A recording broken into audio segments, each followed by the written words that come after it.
The Rut in the Road by Barbara Edwards of Lugano, 2210. Narrated by Janine Penfold. It rained, and it rained, and it rained.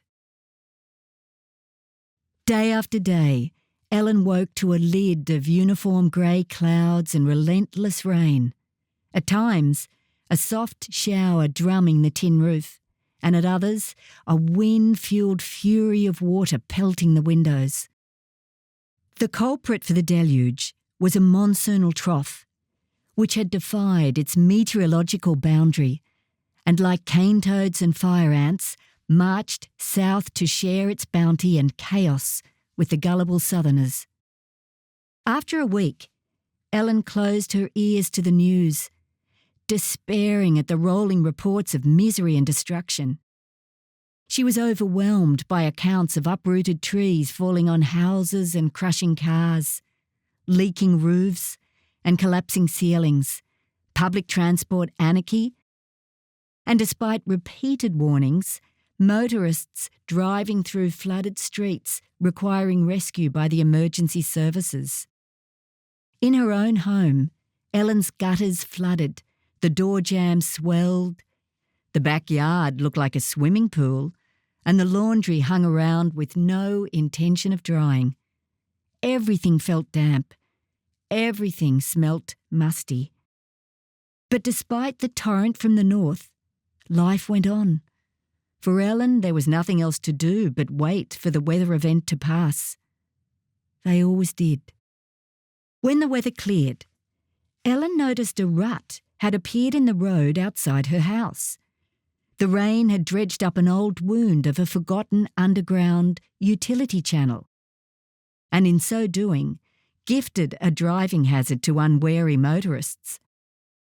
Ellen made a mental note to write to the council to request its urgent repair.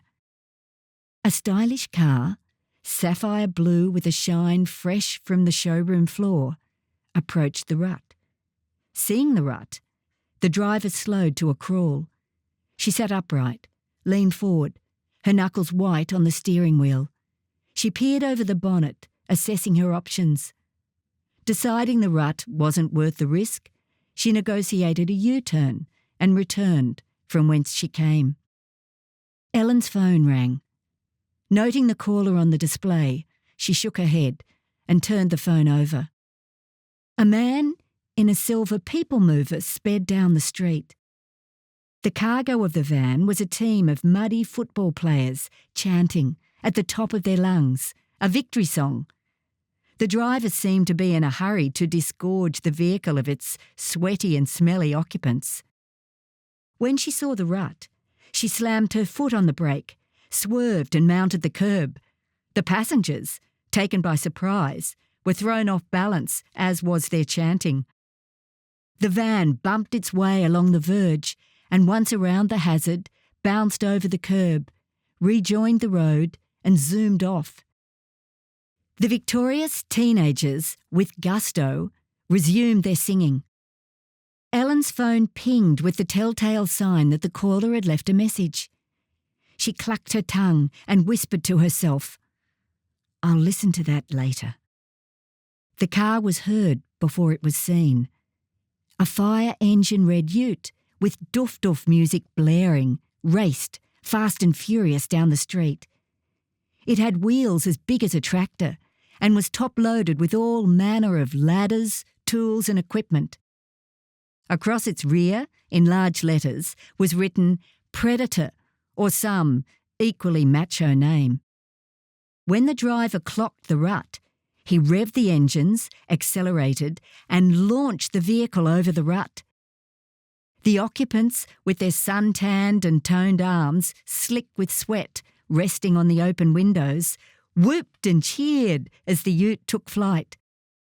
With the loss of gravity, the load levitated in the air, then clanged and clanked as the ute crash-landed on the other side. The ute skidded, then bolted away, spraying mud in its wake. Ellen dialed the caller's number. "The doctor has received your test results," the caller said. Ellen's stomach clenched and somersaulted. "I can fit you in tomorrow for an appointment to see the doctor," the caller said. "I can't possibly come this week," Ellen said, her voice catching in her throat. The caller sighed.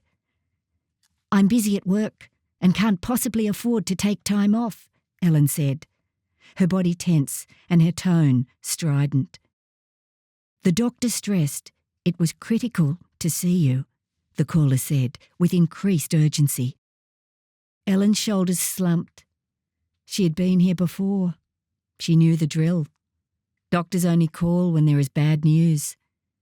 She shuddered to recall the memory of 5 years ago. Like an old sepia movie, scratched and grainy, the events of that journey flickered through her mind. She held her head in her hands as she remembered her shock and denial at the diagnosis, her suffering through the horrendous treatment regimes and the long, slow recovery. Life as she knew it had changed, irrevocably. Now, with a second diagnosis, she thought to herself, "Haven't I been through enough?" "I'll consult my diary and get back to you," Ellen said, and with a stiff pointer finger jabbed the hang-up icon. A white sedan with a stick-figure family sticker on the rear window drove down the street. When the driver registered the rut in the road, she slowed and eased the car into the trench. Her face was calm, and her hands rested lightly on the steering wheel. She allowed the car to nestle in the gully, then gently edged the car up the other side. Humming to herself, she continued on her way.